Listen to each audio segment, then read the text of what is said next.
Listo. Entonces, bienvenidos a esta clase de la noche de hoy. Hoy vamos a hablar sobre el manejo farmacológico y no farmacológico del trabajo de parto.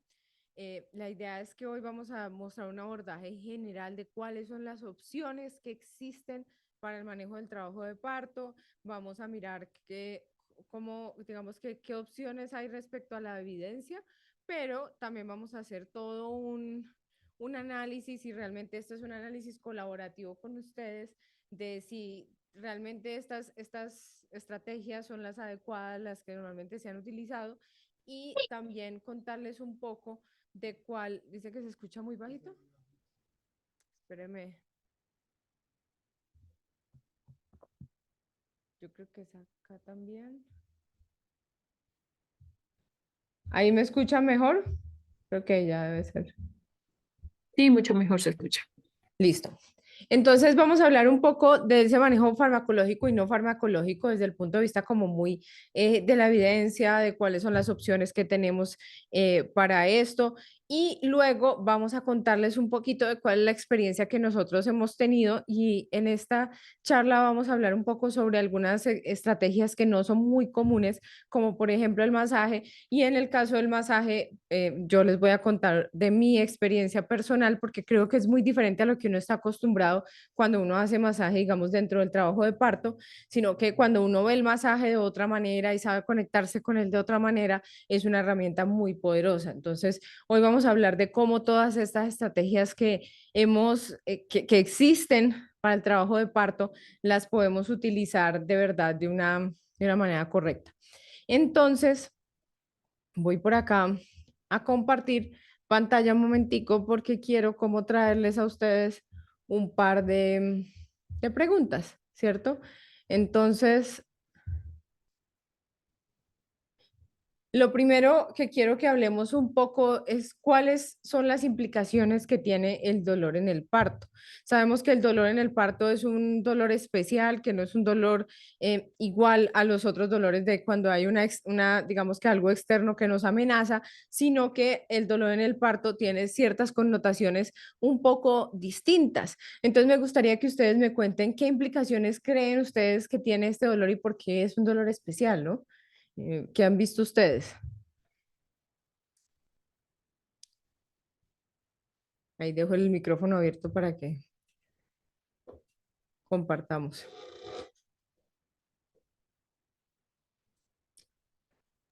Hola, ¿cómo están? Soy Natalie. No sé si puedo compartir. Yo pienso que en este tiempo como ginecóloga he visto a dos personas que no han tenido nada de dolor al dar parto. ¿Me escucha? Sí, súper bien. Ya. Una era tu compatriota, una colombiana, y otra era una peruana, ¿no? Pero ellas no han sentido ningún dolor. Es más, bastaba que diga, "Ajá", y ya iba a dar parto, ¿no?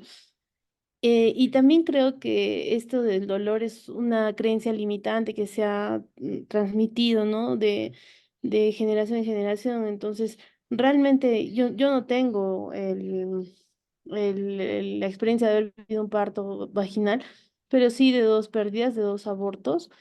Y el dolor ha sido más era mi miedo que el dolor, ¿no? Sí era un dolor, pero era tolerable, más era el miedo, ¿no? Que me iba. Entonces pienso que también eso es lo que pasa, ¿no? No sé, ¿qué opinan las demás? Total. Ahí está Camila. ¿Quiere decir algo?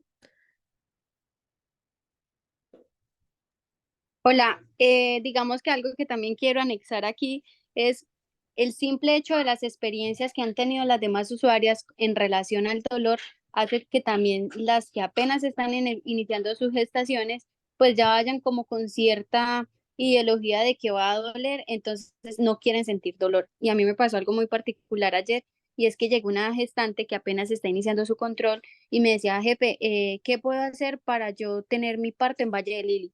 Entonces yo le decía, espera, o sea, ¿cómo así? Me dice, sí, no, es que yo leí que hay algo que se llama parto humanizado y yo, la verdad, quiero que me coloquen la epidural. Y yo, venga, espere, o sea, tomemos las cosas con calma, realmente hay que asesorarnos, hay que educarnos, hay que prepararnos y el dolor no sabemos si realmente usted lo vaya a sentir, si usted lo vaya a poder manejar, o sea, son muchas cosas, pero el simple hecho de las experiencias de los demás y que sean contadas hace que incluso uno desde ya o desde las personas que están iniciando sus gestaciones empiecen a creer que es lo que menos quieren sentir cuando estén en esa etapa.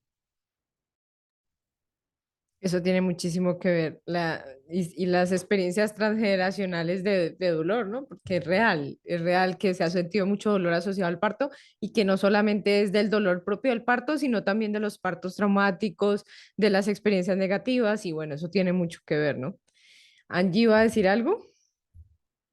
Sí, pues respecto a qué implicaciones tiene el dolor de parto, yo creo que pues la principal es como el miedo de la mamá, el temor de sentirse de pronto vulnerable. Creo que pues es un dolor que realmente uno no tiene ni siquiera ganas de respirar, de hablar, porque pues es un dolor bastante fuerte.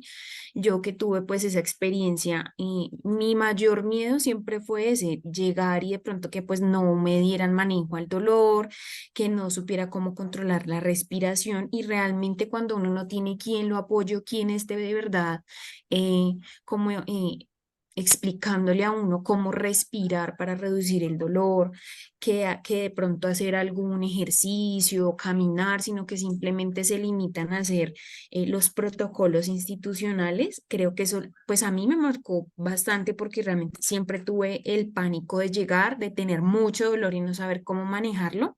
Y creo que uno se llena de eso, de miedo.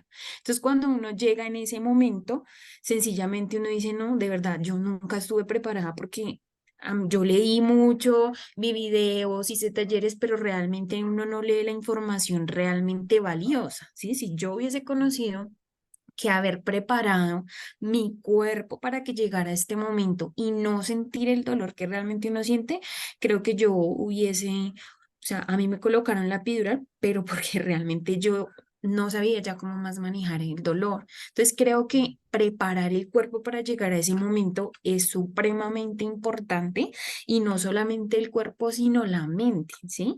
Realmente creo que uno se apodera de tanto temor que ese es básicamente pues como a lo que uno llega. Finalmente uno se le olvida todo en ese momento. Claro, y ahí hay una respuesta fisiológica de eso, ¿no? Si tú estás en un momento en el que no sabes cómo reaccionar o te sientes amenazado, tú básicamente te contraes y al contraerte pues hay más dolor, ¿no? Entonces es como que este miedo también se manifiesta de alguna manera a un nivel físico y por eso también hay más dolor y es el miedo al dolor, el dolor por el miedo, es como que es un poco lo que habla la triada de hipnoparto, que es miedo, tensión, dolor, ¿no? Donde ellos básicamente están ahí retroalimentándose entre esas tres cosas, pero también me parece muy importante que tengamos en cuenta como esas implicaciones a un nivel más trascendental, ¿no? Y es el hecho de que el dolor del parto implica una ruptura, implica un cambio, implica toda una transformación de esa mujer y que es además un dolor que de alguna forma tiene que ver como con ese hecho de que estés recibiendo una vida nueva y que tengas como esa responsabilidad de parir esa vida, ¿no? Porque es ese miedo a parir y a no ser capaz de parir, a sentirte incapaz a la misma maternidad. Entonces, es muy importante cuando abordamos el dolor en el parto, que realmente entendamos cuáles son esos miedos de la mamá y no solamente desde el punto de vista del parto como tal, sino también de qué simboliza esa maternidad, cuáles son esos retos que llegan con esta maternidad. Si esta mujer, por ejemplo, siente que está sola, que no tiene apoyo, que no se siente bien, entonces, ¿cómo va a entrar ese parto a simbolizar ese cambio al que tanto le tiene miedo, ¿no? De pronto de no tener un trabajo, por ejemplo, o de tener que parar por muchos meses, o incluso cuando hablamos desde un punto de vista más de terapia y todo eso, cómo simboliza el paso de ser una niña, de ser una doncella, de ser una joven, a ser una mujer, a ser una reina, a ser el arquetipo de la reina, que ya es una mujer que es madre y que tiene muchísimas más responsabilidades, que es más adulta, ¿no? Entonces, es muy importante que entendamos que el dolor en el parto va mucho más allá del dolor en sí, físico, y del miedo en sí del parto, ¿no? Em, el miedo, por ejemplo, lo que hablaban un poco, ese miedo a sentirte vulnerada en el momento del parto. Entonces, no es el miedo real al dolor en sí, sino que también está ese miedo al ambiente que tienes, que es un miedo que es muy difícil de controlar cuando ya lo sientes, ¿no? Entonces, digamos que por eso también colocaba ahí esta imagen de esta pareja donde lo que tenemos es un poco, bueno, aquí se ve como todo el tema de gritar, ¿no? Y muchas veces es ese terror que las mujeres sienten de muchas circunstancias del parto, ¿no? Y hay algo que quería compartirles de esto y es que pues vamos a tener en algún momento acá sentado a un experto que es un aliado que trabaja con hipnoparto en el Reino Unido. Y él decía algo muy interesante y era que él decía que a las mujeres, a muchas mujeres no les gustaba que les quitaran el dolor en el parto, porque muchas mujeres sienten que el dolor es esa representación de que ellas tuvieron ese parto, ¿sí? Del hecho de como sentir que si una mujer tuvo un parto demasiado fácil, tiende a veces a sentir como que no llenó esa expectativa que había respecto a ese dolor. Entonces es muy importante y muy interesante este punto de vista porque nos plantea que también el dolor tiene como toda una connotación a nivel cultural. Y por ejemplo, cuando tú decías de las colombianas, a mí me impresiona muchísimo de las mujeres en Vera aquí en Colombia, que ellas básicamente tienen partos súper fáciles en casa, súper rápidos y muchas de ellas incluso ni siquiera se quejan, ¿no? Cuando uno las ve y las he llegado a ver en el hospital, teniendo un parto en hospital y ellas no se quejan en lo absoluto y realmente es porque ellas tienen una connotación cultural de que tú tienes que parir, ¿no? No es como puedes parir o no puedes parir. Entonces, hay mucho que tenemos que explorar y que tenemos que empezar a charlar con nuestras pacientes, ¿no? Y, y aquí les dejo una frase de Ivone Olza que está en el libro de Parir, que les mencionó Salomé en la clase pasada, que dice, el parto es un estado alterado de conciencia, un viaje psíquico muy potente. Entonces es también entender que cuando hablamos del parto, no solamente estamos hablando de un parto, de un dolor y de una sensación física, sino que estamos hablando de un estado alterado donde la mujer tiene una conciencia completamente distinta a la ordinaria. Y eso quiere decir que es como literalmente como si se hubiera consumido alguna droga o algo así y su realidad cambia. La manera en la que percibe la realidad cambia. Va a sentir muchísimo más lo que está sucediendo alrededor, va a estar teniendo una capacidad de sentir su cuerpo muy distinta y va a tener todo como toda una sensación respecto a lo que está pasando en su cuerpo. Y siendo este un viaje psíquico, es muy importante, ahí le falta una tilde, es muy importante que entendamos que pues que así como todo un viaje psíquico, digamos que no es fácil llevarlo a cabo cuando tú estás pensando en otras cosas, mirando otras cosas o teniendo que hablar, teniendo que interactuar con lo demás, ¿no? Entonces, cuando yo veo una embarazada en un momento del parto, a mí me gusta sentir o siempre pensar como esta mujer no está aquí, pero pensarlo de una manera más hacia ella y hacia cómo podemos ayudarle a que ella se pueda mantener en ese estado de planeta parto y pueda mantener ese viaje, porque en la medida en la que ella se conecte con ese viaje, lo más posible es que va a lograr que ese viaje se conduzca, digamos, en su cuerpo, ¿no? Eh, y aquí entonces les dejo también una frase de un artículo que es como el artículo guía de esta clase, y dice, el dolor en el parto y su alivio son experiencias emocionales. Entonces, hay que entender que tanto el dolor como el alivio de este dolor van a estar totalmente determinados por cuál es ese estado emocional que se está generando, ¿sí? Si nosotros somos capaces de generar un estado emocional adecuado, vamos a poder generar un alivio del dolor en el parto, vamos a poder generar una tolerancia al dolor en el parto y de hecho muchos, ahorita que vamos a hablar de los medicamentos, algunos medicamentos ni siquiera quitan el dolor y se ha hecho estudios donde se demuestra que la cantidad de dolor que las personas sienten es la misma, pero sin embargo hay cierta cantidad de como de satisfacción con el uso de ese medicamento o de esa estrategia natural. Entonces ustedes dirán, pero ¿y por qué si la aromaterapia en este estudio no demostró que aliviara el dolor, sí demostró que las mujeres quedaban mucho más satisfechas cuando usaban la aromaterapia? Pues porque hay todo un tema emocional detrás de eso y cuando, por ejemplo, en el caso de la aromaterapia logramos sedar un poco, relajar un poco, calmar un poco, pues ese mismo dolor cambia, ¿no? Y digamos en el caso de los opiáceos, de los medicamentos opiáceos, pues el dolor, lo que hacen los opiáceos es como quitarnos esa sensación de que el dolor es algo súper importante y que es algo muy, digamos que nos separa del dolor un poco y nos crea como cierta insensibilidad al dolor, pero muchas veces no quita el dolor. Entonces es muy importante que entendamos esto porque con muchas de las estrategias quizás vamos pensando, tengo que aliviar el dolor, tengo que quitar el dolor, a la mujer no le va a doler, pero no es así, sino que lo que tenemos que pensar es que en la medida en la que la parte emocional se vaya controlando, el dolor también se va a ir controlando y vamos a tener una mejor experiencia. Y aquí les quería como también traer algo y es algo que viví yo a partir del yoga. Cuando yo empecé a hacer yoga, hacía las posturas y al entrar a cada postura de yoga sentía que de alguna forma mi cuerpo me dolía mucho, pero más que eso era todo lo que sentía cuando mi cuerpo me dolía mucho. Y ahí empecé a entender que el dolor es una cosa y la relación que tú tienes con el dolor es otra cosa, ¿no? Tenemos un dolor nociceptivo, que es esa sensación del dolor, pero cómo tu cuerpo y tu mente lo interpretan es algo diferente y tenemos que ser muy conscientes. Y yo les hago una pregunta a ustedes que están aquí, es, ¿cuál es tu relación con el dolor? ¿Qué pasa? ¿Qué te pasa por la cabeza cuando tienes dolor? ¿Qué haces cuando sientes dolor?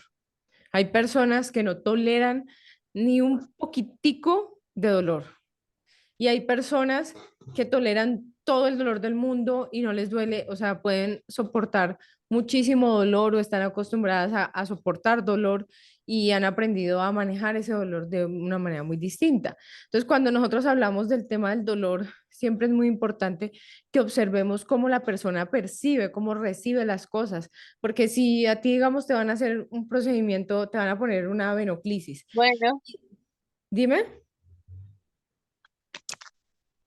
Creo que bueno, no importa, se prendió como un micrófono. Entonces, si a ti te van a hacer una venoclisis y a ti se te acerca una enfermera y te coge la mano pues digamos la paciente, y de una la paciente tú ves que se tensiona toda y empieza como a asustarse, seguramente es una persona que su relación con el dolor es bastante difícil y entonces eso determina muchísimo cómo va a recibir ese procedimiento. ¿Listo? Entonces, esto es bien importante, sobre todo cuando ustedes tienen la posibilidad de acompañar partos de mujeres digamos que ya vienen preparándolas desde antes y todo esto, tómense un momento para preguntarle, ¿qué sientes tú ante el dolor? ¿Cómo te percibes tú el dolor? ¿Qué tan acostumbrada estás al dolor? Y una de las cosas que más he visto yo que ayuda cuando uno entrena a una paciente para el parto es que le enseñes a tolerar y aguantar un poco más. Entonces, por ejemplo, se puede hacer a través del caminar o se puede hacer a través de algunos ejercicios del piso pélvico, donde se le está enseñando al cerebro a ser un poco más resiliente y a tener un poco más como de aguante en esos momentos. Por aquí Claudia nos está preguntando, ¿nos va a preguntar algo? Sí, hola, buenas noches. Bueno, es que dentro de mi experiencia, y digamos mi profesora, mi maestra, digamos, de la que yo aprendí muchas cosas, ella siempre nos decía que, por ejemplo, cuando estábamos entrenando, estábamos educando a esta gestante para ya el momento del trabajo de parto y el parto, no le deberíamos hablar del dolor. O sea, que era una forma como nosotros no, y yo cuando hago los cursos y preparo, yo no les digo, yo nunca les voy a hablar del dolor, yo les hablo de las contracciones porque eso fue lo que aprendí. Entonces, yo siempre, o sea, yo le explico, hoy voy a decirles que es el dolor, va a pasar en esta etapa tal cosa, pero de aquí en adelante vamos a hablar de contracciones y cuando empiecen tus contracciones, vamos es a respirar, vamos a hacer el resto de medidas para controlar, pero sin nombrar el dolor. Yo no sé qué piensas de eso, porque a mí me lo enseñaron, yo lo aplico, a mí me ha funcionado. Pues yo creo que esa es una de las maneras en las que se hace que se utiliza bastante. Por ejemplo, hay otra que es no decir no y siempre hablar en positivo, ¿no? Entonces creo que una de las cosas es lo que ustedes hablaban al principio, y es que de alguna forma uno lo programan para tener dolor en el parto. Entonces, si tú de alguna forma, por ejemplo, eso hace el hipnoparto hace que tú puedas también tener una sugestión, lo que se llama una autosugestión de que no te va a doler, de que no vas a tener dolor, no vas a tener esa molestia. Y muchas mujeres lo logran, muchas mujeres entienden eso como de otra manera, ¿no? Creo que es bien importante lo que dices porque también cuando uno le enseña a la mujer a percibir mucho mejor sus contracciones, ella va a entender que son contracciones y no dolor, ¿sí? Porque digamos que, y también como que si tú le explicas qué es lo que está pasando, ella va a sentir más esa parte más física de lo que sucede y no tanto el dolor de eso. Entonces, por ejemplo, cuando hablamos de la contracción uterina, pues ella tiene un mecanismo por el cual causa el dolor y digamos que eso no lo podemos evitar y es la isquemia, ¿no? Cuando el útero se contrae, él hace que el flujo sanguíneo se reduzca y las células mueran. Y cuando las células del útero mueren, pues hay dolor, ¿cierto? Ese dolor es natural, pero también cuando uno percibe ese dolor, digamos como cuando tú estás haciendo estás haciendo ejercicio y empieza a doler el músculo y ahí hay también la misma isquemia muscular, la misma lesión muscular y entonces digamos que si lo percibes de esa manera pues es muy distinto que si tú lo percibes como un dolor puro. Lo mismo cuando hablamos, a mí me gusta mucho explicarles en las clases a ellas el tema de cómo se distiende el periné y cómo se distiende la base de la pelvis y explicarles que ellas realmente van a sentir la presión de su bebé contra el cuello del útero y van a sentir cómo cómo el cuello del útero se abre. Y eso hace que ellas puedan sentir eso y no simplemente sentir como esta sensación de no sé qué me está pasando, pero me duele. Entonces hay mamás que nos dicen, pues después les vamos a explicar un poquito del tema de la respiración, pero hay mamás que nos dicen, yo respiraba como usted me decía y sentía como se iba abriendo y poco a poco el bebé iba saliendo y finalmente salió. Entonces, es también entender que el dolor viene de una relación con el cuerpo alterada, donde tú no percibes el cuerpo, sino cuando te duele, pero que puede haber toda una serie de sensaciones ahí detrás de ese dolor y que no es el dolor en sí, sino que pasan muchísimas cosas. Y si tú le explicas todo eso a la paciente, pues te aseguro que, así como tú dices, va a ser mucho más fácil para ella. Ahora, igual hay mamás pues que les duele y que sienten ese dolor bastante. Creo que de alguna forma lo que tenemos que hacer es como no hacer el énfasis en que te va a doler un montón, en que entonces cuando llegue el dolor tú tienes que, como si fuera como algo que no te va a permitir estar ahí, sino que también es darle a las mujeres el entendimiento de que lo que sea que ellas estén pasando es algo que ellas realmente pueden asumir y pueden sentir y pueden, digamos que, manejar de una manera más fácil, ¿no? Entonces, hay mucho trabajo que hacer. Me encanta lo que dices porque a medida que uno va hablando con las pacientes, uno va encontrando maneras de expresarse mejor y de ahí en adelante como que ya ella la coge más fácil y uno también las puede dirigir mucho mejor. Entonces, continuando un poco, cuando hablamos de, y aquí viene como otra pregunta que yo les quería traer y es, ¿qué creen ustedes que altera la percepción del dolor? ¿Cuáles son esas cosas que pueden hacer que la percepción de dolor o que incluso no haya dolor y empiece a haber dolor o que el dolor sea más intenso? ¿Qué cosas pueden ayudar a que eso empeore o mejore, ¿no?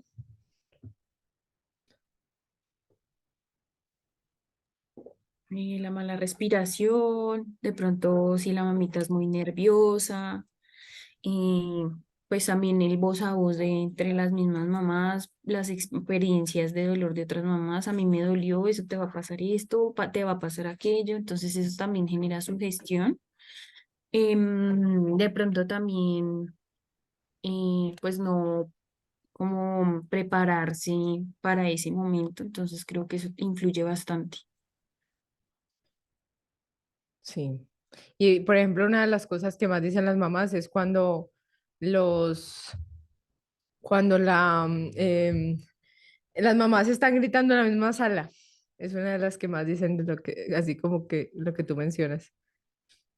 Claudia, creo que También también como el quería decir algo. riesgo, ay, Dime. perdón, que también como el riesgo psicosocial que tienen, ¿no? Como todo lo que engloba en sí la mamá, ¿no? Entonces el hijo que está en la casa, o me echaron de la casa, no van a nacer un bebé y no tengo pañales, no tengo dónde estar.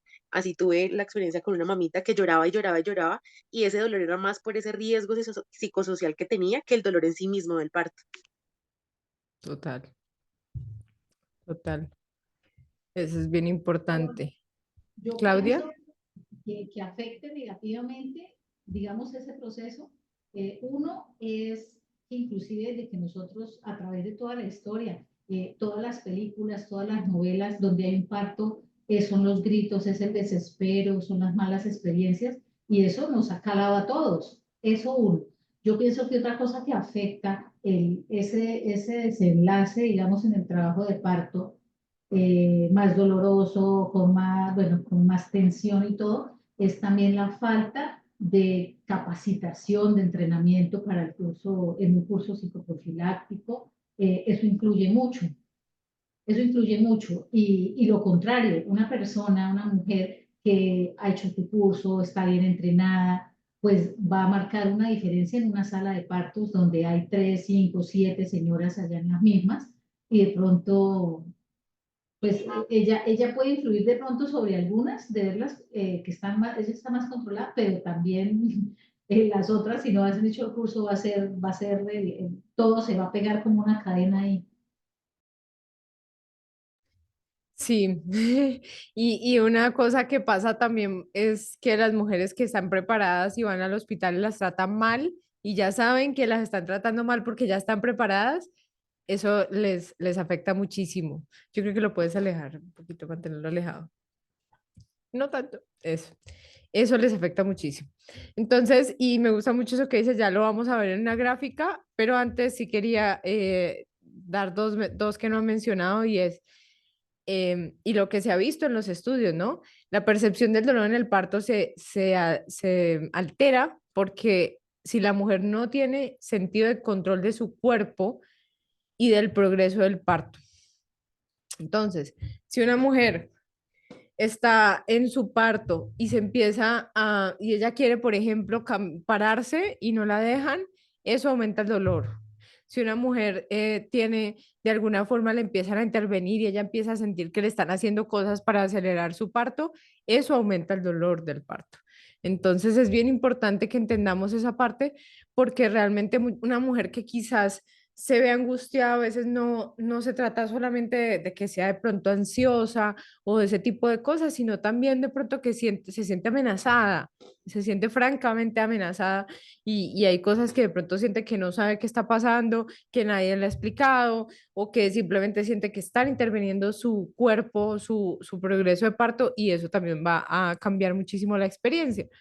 ¿Qué nos dicen los estudios además de eso? Y era lo que tú decías, y es que cuando esto es una escala del dolor que va de 0 a 50, un estudio que hicieron y vieron que las mujeres nulíparas eran las que más les dolía el parto, que no, las que no tenían entrenamiento. Pero cuando una mujer sí tenía entrenamiento, miren todo lo que baja.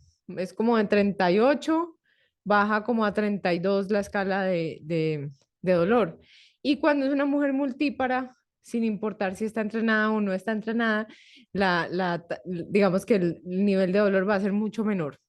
Entonces, y de hecho uno lo ve también que ellas van mucho más tranquilas y como que ya no les preocupa tanto, ya saben a qué van.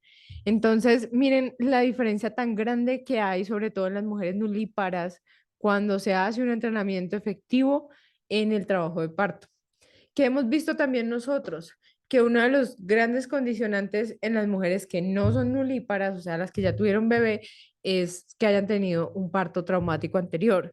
Cuando ellas vienen ya con esa experiencia, vienen muy asustadas, vienen muy prevenidas y vienen como, literalmente como que nos dicen, yo lo único que quisiera es que no me pasara lo que me pasó en el parto anterior.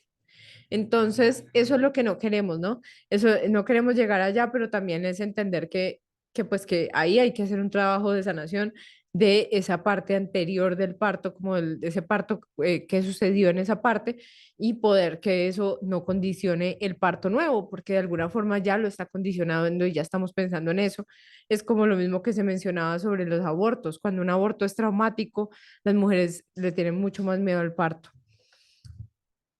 Cuando hablamos de fármacos, tenemos, bueno, tenemos dos tipos de estrategias.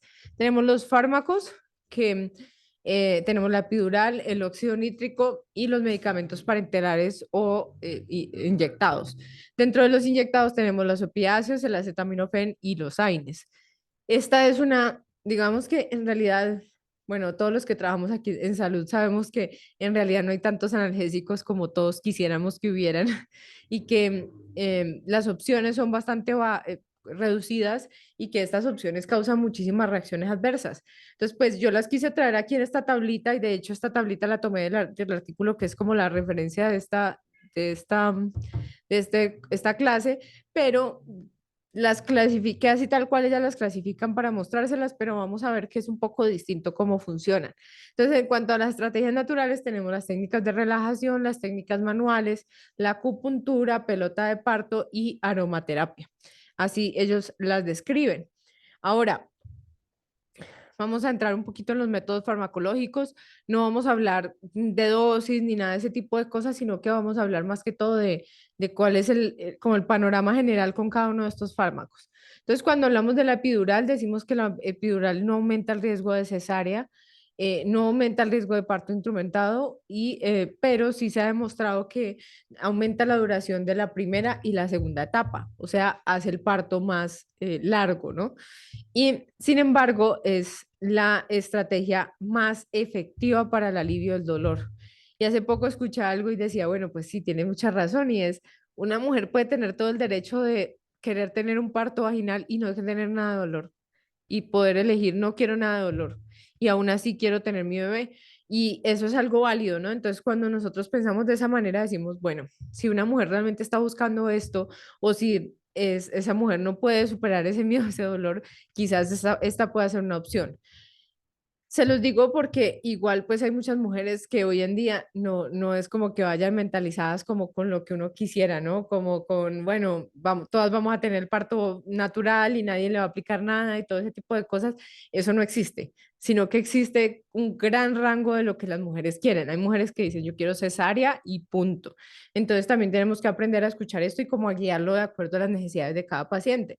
Y se demostró que no aumentaba el ingreso a cuidados intensivos neonatales. Ahora, ¿qué se recomienda en la epidural? Que se haga temprana porque se ha demostrado que que si se hace antes de los 4 a 5 centímetros de dilatación, no hay riesgo de cesárea, no hay ese riesgo de parto instrumentado, pero además no hay un impacto en la duración de la segunda etapa. Eso quiere decir que no vamos a aumentar mucho el tiempo de duración de esa segunda etapa del parto. Entonces, ¿qué es la recomendación? Pues siempre se dice, la epidural no se puede poner ya a partir de 7, 8, 9 de dilatación, pero tratar de colocarla de una manera temprana. ¿Qué debemos tener en cuenta con esto? Que si una paciente de entrada quiere una epidural, nosotros siempre en ACUNAL les decimos que eso se debe incluir dentro del plan de parto y que deben solicitarlo desde antes porque pues la epidural no está disponible en muchos hospitales, requiere de un anestesiólogo, requiere de un equipo diferente. A veces pueden pasar cosas como, por ejemplo, que el anestesiólogo no esté disponible, que se vaya justo porque hay un herido o cualquier cosa. Entonces, es importante pues que si una mujer va a tomar esa epidural, pues desde antes ya lo estemos planeando. En cuanto a la vigilancia, pues se recomienda monitoreo por un periodo de 20 minutos, oximetría continua de la paciente, frecuencia cardíaca y presión arterial cada 5 minutos, acceso intravenoso antes y durante toda la anestesia, frecuencia cardíaca fetal antes y después, movilidad y estado mental y el nivel de movilidad, estado mental y nivel del dolor todo el tiempo. Miren que una paciente con epidural va a requerir muchísimo más vigilancia que una paciente que no lo tenga, ¿no? Entonces recuerden cuando hablábamos anteriormente de la cascada de las intervenciones, decíamos que cuando ya se empieza a hacer una sola cosa, ya se empiezan a hacer muchas cosas. Y este es el ejemplo perfecto. Entonces tenemos una mujer que hay que hacerle monitoreos fetales, que hay que estarle viendo la frecuencia cardíaca fetal porque tiene más riesgo de presión fetal, que no se puede movilizar, que está quieta, ¿no? Entonces, y que tiene que tener una oximetría continua. Entonces, de entrada, estas son muchas otras cosas que vienen adicionales, que la epidural no viene sola y que hay que tener en cuenta eso porque todo eso va a retrasar de alguna forma el trabajo de parto. Cuando hablamos del óxido nitroso, pues este no está tan disponible en muchos países. Es un dispositivo muy chévere que básicamente tiene como una válvula. Cuando la mujer succiona y inhala, la válvula se abre y sale el óxido nitroso y de esa manera pues se administra directamente. Mm, lo que hace ese óxido nitroso es ayudar a que el cuerpo libere sus propios opioides y libere su propia analgesia, ¿no?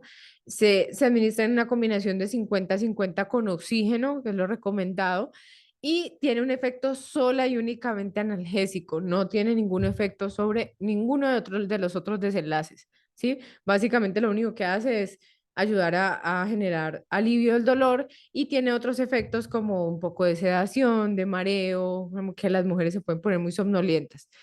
Y otra cosa que es importante es que el óxido nitroso es un agente contaminante para el medio ambiente, por eso también no se utiliza tanto. En cuanto a los opioides, pues tienen bajo costo, tienen alta disponibilidad, no alteran la sensación del parto, que es algo bueno, o sea, no van a hacer que la mujer sienta menos lo que está pasando durante su parto y aún así van a tener un efecto analgésico. Entonces, de alguna forma, tienen un muy buen perfil cuando uno lo piensa, en el sentido de que van a aliviar un poco el dolor, pero no van a tener tanto esa alteración del parto. Pero, ¿qué pasa? Pues que realmente los efectos adversos de los opioides pues son bastante severos, como las náuseas, el vómito, el prurito, la sedación, la depresión respiratoria en la mamá, pero son aún más severos en los bebés, ¿no? Entonces hablamos de que los opioides cruzan la placenta y tienen efectos negativos en el bebé que son tiempo y dosis dependientes.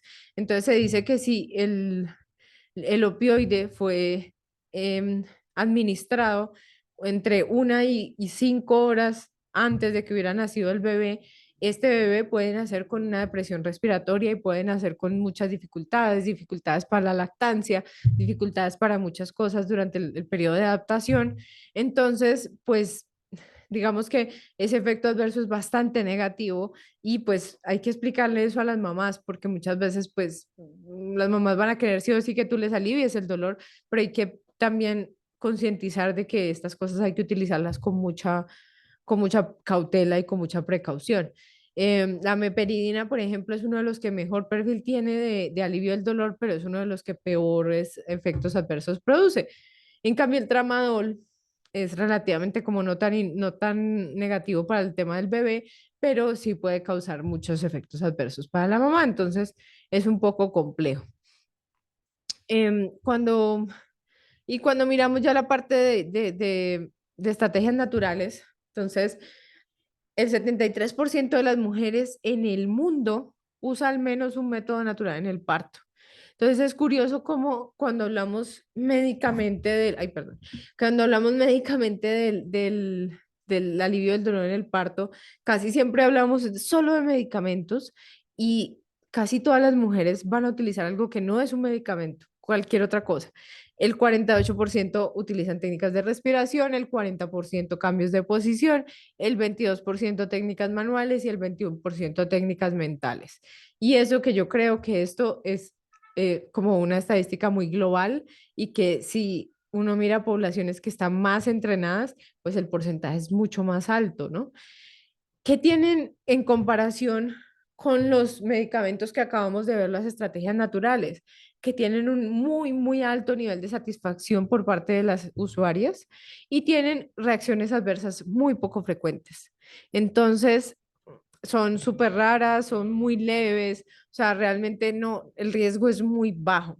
Entonces, cuando lo pensamos de esta manera, acabamos de ver los otros medicamentos como tenían una cantidad de riesgos y una cantidad de implicaciones, y ahora entonces venimos y miramos las estrategias naturales, lo que estamos viendo es que el perfil de riesgo es muchísimo más bajo y que quizás incluso causan muchísimo más satisfacción en las mujeres de lo que nosotros podríamos lograr con un medicamento, ¿no? Entonces, cuando hablamos de estrategias naturales, hay dos grandes tipos, las técnicas de relajación, las técnicas manuales. Estas técnicas, digamos que cuando uno mira, muchas de ellas se combinan en su acción. Entonces, por ejemplo, el masaje es una técnica manual, pero también es una técnica de relajación, ¿no? Entonces, muchas de estas, por algo se llaman técnicas holísticas, porque tienen un efecto holístico en la persona y van a ayudar con muchas cosas. Entonces, cuando hablamos de técnicas de relajación, tenemos el hipnoparto, yoga, musicoterapia, aromaterapia. El acompañante activo es una técnica de relajación, la respiración, el mindfulness, la oscuridad y la mantralización. Esta mantralización como algo, no sé si ustedes lo conozcan, pero yo sí he escuchado experiencias de mujeres que dicen que es algo increíble para el alivio del dolor. Entonces, miren que es algo muy sencillo, son estrategias muy sencillas. Estas estrategias naturales es todo lo que vamos a ver en la siguiente clase. Vamos a tener vamos a revisar estrategia por estrategia, qué es lo que nosotros les recomendamos, cómo es que hacemos las intervenciones, vamos a mostrarles cómo hacer el rebozo, cómo hacer todo este tipo de técnicas. Entonces, hoy no las vamos a profundizar tanto, pero les voy a hablar algunas cosas bien importantes de ellas. Y en las técnicas manuales, entonces tenemos masaje y reflexología, el frío-calor, la sumersión en agua, el rebozo, posicionamiento fetal, la respiración y movimiento, el balón de parto, la acupuntura y el TENS. Entonces, aquí pues realmente miren que hay muchísimas cosas que podemos hacer. O sea, y de hecho, una de las preguntas que yo les traía aquí era, ¿cuál ustedes conocen que yo no haya puesto ahí? Porque sé que faltan. Y hay algunas que incluso me iba acordando durante cuando estaba revisando esta presentación y después se me olvidaba ponerlas porque hay muchas cosas. Por ejemplo, una que usamos en acunar es la pineta, utilizar una pineta en la mano y apretarla. No sé si de pronto alguno de ustedes conozca alguna otra técnica que no esté aquí. Yo aprovecho y tomo agüita.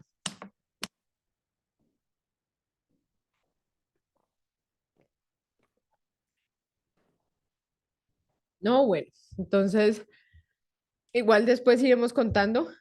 La idea es que igual hay mucho que se conoce de esos temas. Entonces, cuando hablamos de estas estrategias, miren que algunas de ellas van a generar calma y relajación, otras van a tener un efecto sobre el alivio del dolor y algunas de ellas van a tener un efecto de ayuda en el progreso del trabajo de parto.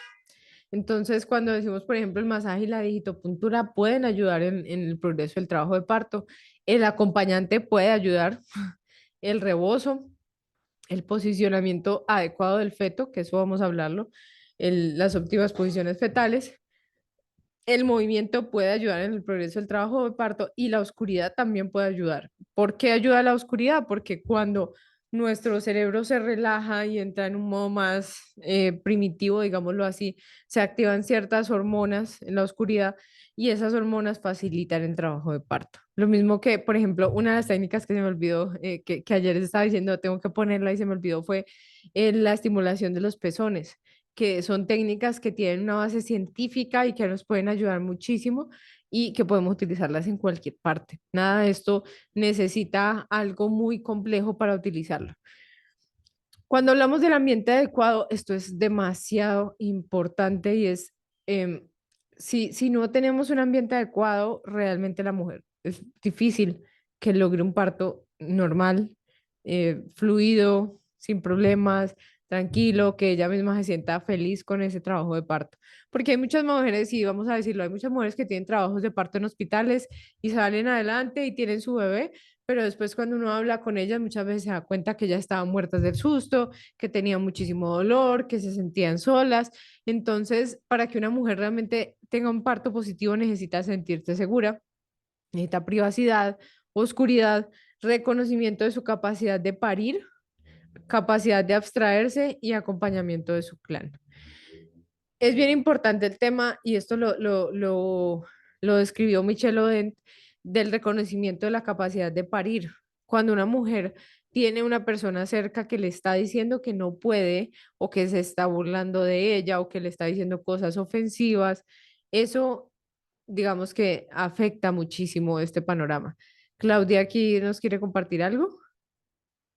Sí, sí, es que, bueno, dentro de lo que yo he leído, también como ese ambiente adecuado, pues no sé si se llame ese ambiente, pero sí el hecho de tener que la mamá esté bien hidratada, que esté comiendo, que esté como en esas condiciones tan cómodas para ella, que inclusive que se tenga en cuenta la alimentación. La alimentación es muy importante. Y hay mamás que sufren muchísimo porque les quitan la vía oral, no les dan líquido. De hecho, una de las cosas que nosotros estimulamos es a que lleven líquidos, y siempre pues se recomienda que no lleven ni gaseosas ni agua, por obvias razones. Eh, Porque sí, y de hecho una de las cosas que se ha visto que ayuda mucho con el tema del alivio del dolor es el agua y la orina. No solamente el agua, sino también que la mujer esté orinando frecuentemente ayuda muchísimo a aliviar el dolor. Entonces sí es bien importante eso que tú mencionas. Luego, y aquí viene pues el tema también del acompañante, que de hecho nosotros una de las cosas que les decimos mucho es cuando empieza el trabajo de parto, inmediatamente ve y hazle un caldo, hazle una comida, o prepara algo, o tenlo ya preparado para compartirlo con ella, ¿no? Y él es la persona que muchas veces va a estar pendiente de esa parte. Entonces, el efecto que se ha demostrado del acompañamiento durante el trabajo de parto es que hay más probabilidades de parto vaginal espontáneo, menos probabilidades de sentimientos negativos de la mujer, menor necesidad de analgesia, menor duración del trabajo de parto, menor probabilidad de cesárea y menor probabilidad de abcar menor a los 7 a los 5 minutos. Entonces, realmente todos los desenlaces mejoran cuando tenemos un acompañante, y es un analgésico, ¿sí? Hay que ver al acompañante como si fuera un analgésico. Bueno, acá mencionarles un poco del TENS. El TENS es un dispositivo, el dispositivo de electroestimulación, donde lo que hacemos básicamente es colocar dos electrodos. Uno se coloca más o menos un poco más abajo de la línea como el busto, por decirlo así, atrás, y el otro ya se coloca en la base como un poco más arriba del sacro, ¿no? Entonces la idea es que hagamos un efecto de compuerta, de la teoría de la compuerta, donde básicamente ese estímulo que es de dolor es bloqueado al haber otro estímulo externo, que es el estímulo del TENS. Entonces el estímulo eléctrico del TENS en cierta manera bloquea el dolor y hace que ese dolor no pueda subir hasta el cerebro de la mujer, y ayuda a aliviar muchísimo el dolor. El TENS tiene muchísima evidencia, ha demostrado incluso reducir el tiempo del parto. Se recomienda incluso que las mujeres utilicen como la frecuencia más alta posible durante el trabajo de parto con el TENS. Em, no hay un tiempo, porque realmente lo que se ve es que el TENS, para que actúe, tiene que actuar por bastante tiempo. No nos sirve mucho si no colocamos por un tiempo corto, ¿no? Sino que la idea es que lo dejemos por largo tiempo durante el trabajo de parto. Y bueno, aquí les dejo un poco de lo que es este. Nosotros lo hemos utilizado muchísimo, se lo recomendamos a las mujeres. Es muy bueno y es muy económico. Es una cosa que ustedes la pueden tener o le pueden decir a ellas que la compren. Realmente es una estrategia muy buena, sobre todo para esas mujeres que quieren como, que están buscando algo muy efectivo y muy claro para el alivio del dolor, y como que no quieren irse a buscar algo que les sirva más o menos, sino que realmente están buscando algo muy definitivo. Em, entonces, ¿cómo administramos estos diferentes métodos en el trabajo de parto? Esa es la pregunta real, ¿no? Ya sabemos, ya vimos que tenemos un montón de cosas que podemos hacer. ¿Y qué vamos a hacer con estas cosas? ¿Cómo empezamos, no? Entonces, aquí hay como algunos ítems que debemos tener en cuenta cuando hablamos del abordaje del dolor en la mujer en trabajo de parto. Lo primero es cuál es la etapa del parto, obviamente, en qué etapa estamos, si apenas estamos empezando la dilatación, si la mujer ya está en una fase activa, si ya estamos en un expulsivo, cuál es la posición del bebé dentro del abdomen de la mamá, qué cantidad de dolor hay, qué tanto dolor la mujer está expresando, o si la mujer realmente lo que está pidiendo es que le alivien el dolor, cuál es el estado emocional de esa mujer y cuál es el estado ambiental en general, ¿sí? Entonces, cuando nosotros tenemos estas 5 cosas y abordamos teniendo en cuenta estas 5 cosas, de alguna forma vamos a englobar todas esas necesidades que la mujer tiene, ¿no? Entonces, cuando, digamos, por ejemplo, con el estado ambiental, les doy un ejemplo. Hace poco tuve la oportunidad de ir a acompañar un parto de una mujer y cuando llegamos, pues ella estaba en un cuarto tranquila, sola, tenía ahí sus cosas, pero el cuarto tenía la ventana abierta y tenía unos acuarios que habían puesto y estaban con unas luces así súper fuertes y había, estaba como muy claro y no había como un ambiente adecuado, ¿no? No había un ambiente realmente. Entonces lo que hicimos fue cerrar las cortinas, pedir que apagaran esas luces, apagar todas las luces, colocar unas luces tenues, colocar un poquito de musicoterapia y realmente a ella le cambió todo.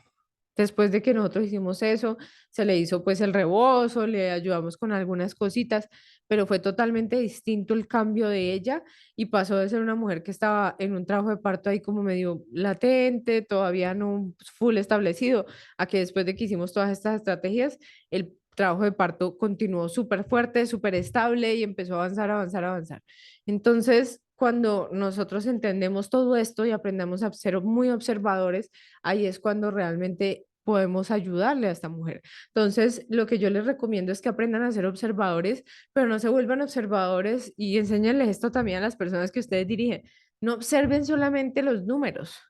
El personal de salud se ha vuelto de estar mirando una pantalla, de estar mirando en cuánto está la presión arterial, de estar mirando en cuánto está la oximetría o de cuánto está la frecuencia cardíaca fetal, pero se nos olvida muchas veces que tenemos al frente es una mujer y que si nosotros nos acercamos a esa mujer, ella misma incluso muchas veces nos va a decir lo que necesita.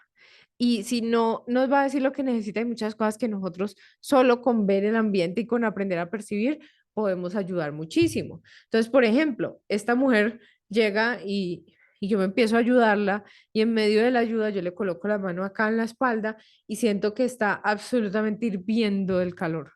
O sea, sudaba del dolor. Entonces, lo que hicimos fue, bueno, mojen una toallita, se la colocamos aquí en la espalda. Se calmó un montón con eso. Entonces, no es como cuándo debo utilizar el frío o cuándo debo utilizar el calor, sino que también tengo que entender si yo aprendo a percibir lo que la mujer necesita y aprendo a entender para qué son cada una de estas técnicas, ahí es cuando voy a poder utilizarlas de la mejor manera. Entonces, aquí les dejo una tablita muy general, porque igual muchas de estas se pueden utilizar en varias etapas, ¿no? Y, y también hay cosas que de pronto no estoy incluyendo acá, pero digamos que hay diferentes estrategias que podemos utilizar en cada una de las fases. Cuando hablamos de la fase latente, hablamos de el tema como la relajación y el descanso, súper importantes, la oscuridad, el movimiento, la respiración y el reposo nos van a ayudar bastante en la fase latente. Cuando ya tenemos una fase activa, el movimiento ayuda muchísimo con el dolor, pero el rebozo también hace que las mujeres se relajen mucho, ayuda a que el parto avance mucho más rápido, entonces nos va a ayudar bastante el rebozo. La acupuntura, aromaterapia y el frío o el calor. Entonces, por ejemplo, el calor lo utilizamos mucho en la zona lumbar y pues también lo mismo, debemos mirar cuando la mujer lo necesita. Si la mujer está teniendo mucho dolor, ahí podemos colocar ese calor y va a ayudar bastante. Pero pues digamos que si solo colocamos calor, ya llega un punto en el que la mujer no va a tener mayor efecto con ese calor. Entonces ese calor lo debemos dejar por unos 30, 40 minutos máximo y lo debemos retirar y cambiar por otra estrategia.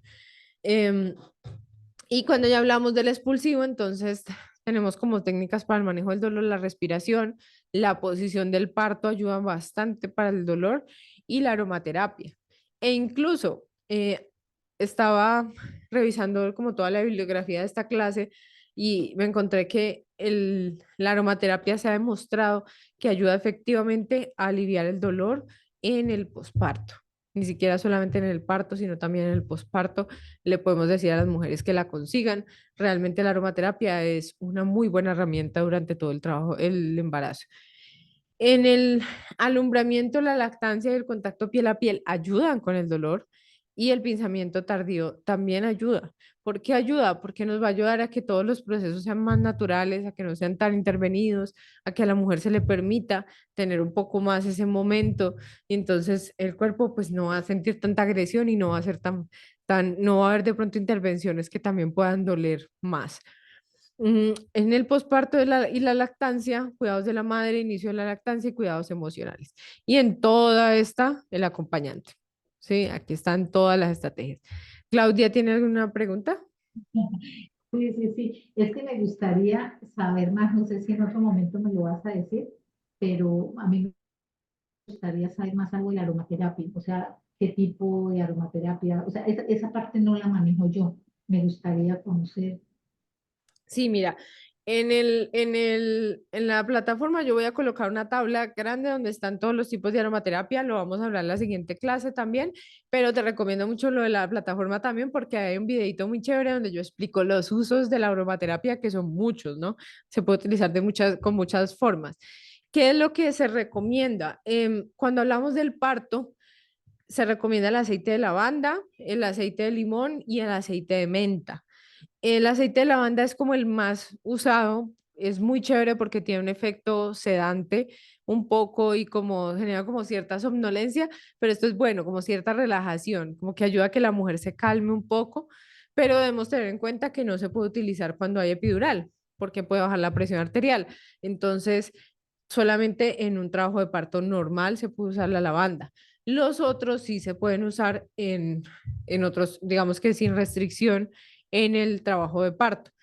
Em, Hay que tener en cuenta que hay dos tipos de aceites, ¿sí? Hay los aceites que son más fríos, más femeninos, más relajantes, y hay aceites que son más como vigorosos, que generan energía, que generan como vitalidad. Entonces, cuando hablamos de aceites relajantes, hablamos de la lavanda, hablamos de la menta, hablamos de la rosa, también la utilizan en el trabajo de parto. Y ya cuando hablamos de aceites más como para aumentar la energía, hablamos de todo lo que son aceites cítricos. El aceite de naranja, el aceite de limón, también el aceite de citronela, también se utiliza un poco como con ese fin.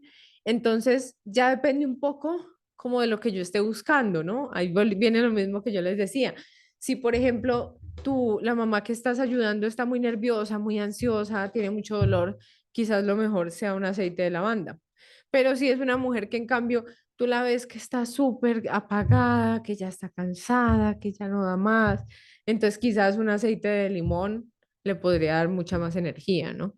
Entonces, pues más o menos esa es como la orientación. Ahora, ¿cómo utilizarlos? Pues realmente depende un poco como de las circunstancias, ¿sí? Hay veces que en las que existe como esos difusores donde los pueden poner en la sala y que todas las mujeres sientan el olor. O hay veces, nosotros le recomendamos a las mujeres que lo utilicen directamente en sus manos, que lo apliquen acá en el cuello, que lo apliquen acá un poco en las sienes, ese tipo de cosas como para que sea un efecto muy directo, ¿sí? Em, pero por ejemplo, el aceite de lavanda muchas veces lo que hace es como impregnarlo en las rosas, en las cosas con las que descansamos. Entonces, ¿cómo llaman? El antifaz para cubrir los ojos, se puede echar aceitico de lavanda, entonces uno se lo coloca y huele a aceite de lavanda. Entonces, hay muchas opciones realmente. Yo creo que es como que uno poco a poco los va descubriendo y se va casando con algunos de ellos. Lo que sí deben tener en cuenta con los aceites es que no todos son de grado terapéutico, que hay muchos de ellos que uno no sabe realmente cómo hacen el proceso y hay aceites que no, o sea, uno realmente no sabe que está comprando y pueden ser irritantes para la piel con el uso directo, ¿no? Entonces debemos mirar que por lo menos sean aceites que se puedan untar y siempre probarlos en uno o en una parte distante antes de utilizarlos, por ejemplo, en la cara y ese tipo de cosas, ¿no? Porque me ha pasado que gente que compra aceite, yo le digo aceite de almendras, y van y compran un aceite en un químico aquí en Pereira y después se lo echan y después tienen una reacción alérgica, por ejemplo, ese tipo de cosas. Entonces hay que tener en cuenta eso, que los aceites igual pues pueden ser irritantes, pueden ser un poco fuertes para la persona, entonces a no todo el mundo le gustan los olores, entonces hay que mirar dependiendo de eso. Bueno, aquí no les puse las otras, solamente les puse esta, pero acá dentro de las diapositivas sí están los otros eh, artículos que hacen parte de esta clase. Realmente más que eso, lo que quería era como mostrarles cuál es ese enfoque que nosotros le hemos dado y también pues contarles un poco de nuestra experiencia. Como les digo, en la otra clase vamos a aprender a utilizar estas cosas. Porque ¿qué pasa? Uno se pone a leer los estudios científicos y hay muchos de ellos que miden cosas que de pronto no son, o sea, no es como lo necesario o no se hace, digamos que los estudios a veces son muy rígidos comparados con la realidad. Entonces, no siempre, por ejemplo, si una cosa que solamente la recomendamos utilizar en la fase activa, la prueban también en la fase latente, pues obviamente no va a haber una diferencia, no se va a encontrar nada. Entonces, es como también entender que todas estas técnicas que utilizamos nacen de esa experiencia que no solamente es nuestra, sino que es una experiencia de parteras de todo el mundo en miles de años que han probado muchísimas cosas y que todo esto se puede utilizar de una manera segura, que hay muchísimas estrategias que son naturales, que son muy, muy seguras, ¿no? Entonces, para que dice totalmente de acuerdo, no existe una buena preparación en los cursos, sí, es complejo. Entonces, bueno, esto era lo que tenía para compartirles el día de hoy. La idea es que con esto damos como la base, les contamos cuáles son las estrategias que hay y en la otra clase vamos a hacer una clase mucho más práctica. Yo les quería invitar a ustedes en la próxima clase a que consigan los elementos para ustedes mismas poder probar lo que yo les voy a mostrar. Vamos a necesitar un rebozo, vamos a necesitar ojalá una pelota de parto. em, y bueno, creo que la aromaterapia, si la quieren tener, también la pueden tener ahí a la mano. Y yo les estaré pasando una lista si de pronto me falta algo. Lo ideal es que pues tengamos un espacio como tipo espacio de yoga para poder hacer todas estas prácticas y que ojalá tengamos una persona que nos ayude, puede ser que esté embarazada o que no esté embarazada, no importa, créanme que no importa, pero que tengamos, que podamos hacer esto de manera práctica para que vayamos viendo, porque vamos a hablar también de posicionamiento fetal y muchas cosas. Entonces, bueno, quisiera preguntarles si de pronto tienen alguna pregunta hasta acá de lo que hablamos hoy, em, algún aporte. Hola, sí, yo quería preguntar, en la próxima clase entonces vamos a hablar de cómo se hace la relajación, qué tipos de movimiento podemos usar, ¿no? Cómo se hace la respiración, todo eso. Exacto. Cómo sería la acupuntura, ¿no? Y vamos a tener también otra clase de hipnoparto exclusivamente. Sí, lo que pasa es que el himno, de hipnoparto como tal, lo que se hace, bueno, ya vas a ver cuando se hable de eso, pero básicamente es como la técnica es relativamente sencilla y ya es como la práctica. Entonces nosotros les Ya, compartimos ya. algunos videos de la parte práctica de cómo se hacen los audios y les explicamos cuál es la base del hipnoparto, de cómo se va haciendo el entrenamiento de la mujer. Ya. Entonces ahí Lo les... que yo te pregunto es si es que en la próxima clase o en algún momento del curso vamos a aprender a hacer la acupuntura, qué puntos digitar, la La reflexología, próxima. ¿no? Ya, Sí. está bien, son nada más las técnicas de respiración. Y otra preguntita, ¿qué cosa es el rebozo? El rebozo es una técnica mexicana muy linda, es hermosa, la van a conocer la próxima clase, es de mis favoritas, que se hace con una manta, una pashmina, una bufanda que sea resistente, algo así. Y esto se utiliza para hacer diferentes tipos de masaje, movimiento, que es súper efectivo para el alivio del dolor, para ayudar al bebé a posicionarse mejor, para... Además, ayuda a que las mujeres se relajen y tiene un efecto sobre el péptido natriurético auricular, es decir, tiene un efecto sobre la relajación del cuerpo, hace que todo el cuerpo, que se reduzca la presión arterial, que mejore muchísimas cosas. Entonces, es hermosa. Espérame, ya te voy a poner aquí una foto mientras hablamos. Entonces necesitarían para poder aprender rebozo necesitaríamos una manta igual, una manta que podamos utilizar, que sea resistente, que sea larga y ojalá que no sea muy gruesa, o sea, que no tenga un material muy grueso, muy robusto, porque entonces no vamos a poder maniobrar bien. Entonces, esos son como los parámetros. A ver, yo les muestro un videito de Así normal, Muchas sí, gracias. estaría bien. Dale, con mucho gusto. A ver, yo les muestro acá.